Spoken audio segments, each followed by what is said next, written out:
with books. Yes, sir? Books. There is very little call for the services of a librarian. Case in point, a minister. A minister would tell us that his function is that of preaching the Word of God.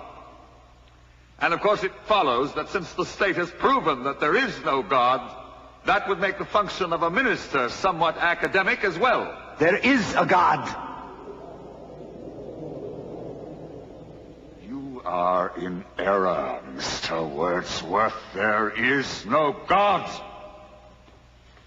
The state has proven that there is no God. You cannot erase God with an edict. You are obsolete, Mr. Wordsworth. You have no function, Mr. Wordsworth. You're an anachronism, like a ghost from another time. I am nothing more than a reminder to you that you cannot destroy truth. You're a bug, Mr. Wordsworth, a crawling insect, an ugly, misformed little creature who has no purpose here, no meaning. I am a human being. I exist. And if I speak one thought aloud, that thought lives, even after I'm shoveled into my grave. Delusions, Mr. Wordsworth. Delusions. The Bible, poetry, essays of all kind, all of it an opiate. The state has no use for your kind.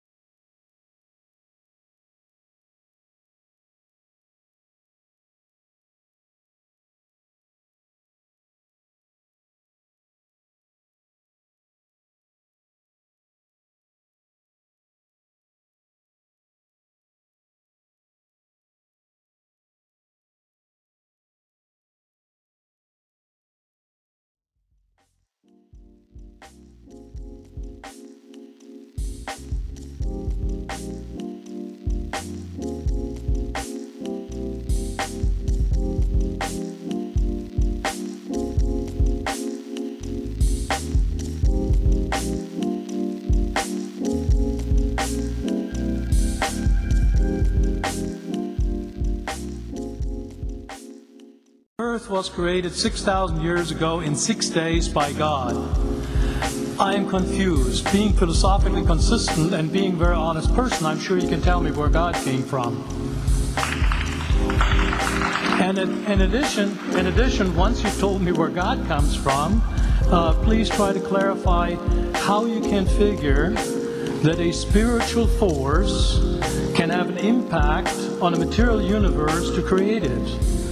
I think that some years ago we already talked about that kind of thing in philosophical circles at any rate, by posing the question, if angels are made of spiritual matter and a pen is made of material matter and spiritual matter displaces no space, how many angels can dance on the tip of a pen?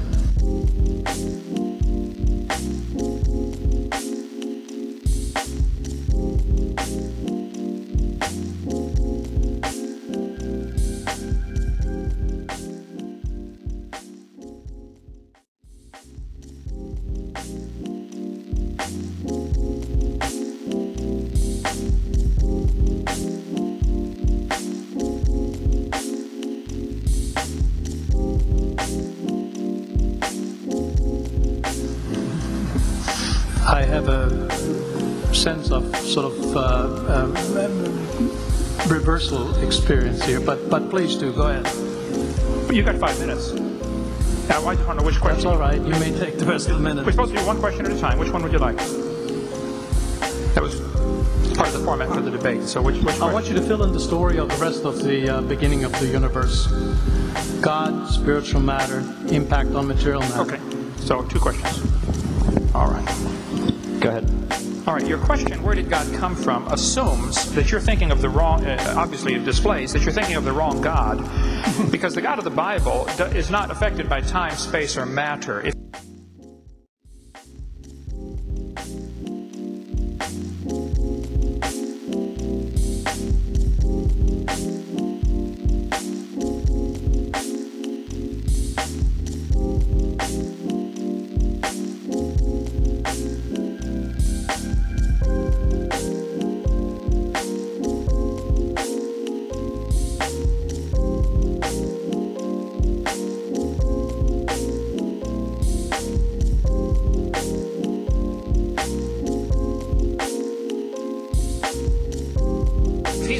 affected by time, space, or matter, he's not God. Time, space, and matter is what we call a continuum. All of them have to come into existence at the same instant. Because if there were matter but no space, where would you put it?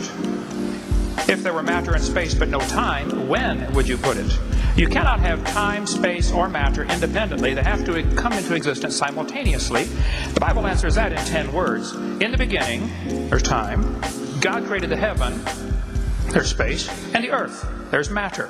So you have time, space, matter created, a trinity of trinities there. Just, time is past, present, future. Space has length, width, height. Matter has solid, liquid, gas. You have a trinity of trinities created instantaneously.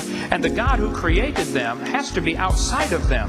If he's limited by time, he's not God. The guy who created this computer is not in the computer. He's not running around in there changing the numbers on the screen, okay? The God who created this universe is outside of the universe. He's above it, beyond it, in it, through it. He's unaffected by it. So the concept that a spiritual force cannot have any effect on a material body, well then I guess you'd have to explain to me things like emotions and love and hatred and envy and jealousy and rationality. I mean, if your brain is just a random collection of chemicals that formed by chance over billions of years, how on earth can you trust your own reasoning processes and the thoughts that you think? Okay, so your question, where did God come from, is assuming a limited God. And that's your problem. The God that I worship is not limited by time, space, or matter. If I could fit the infinite God in my 3-pound brain, he would not be worth worshiping, that's for certain. So that's the God that I worship. Thank you.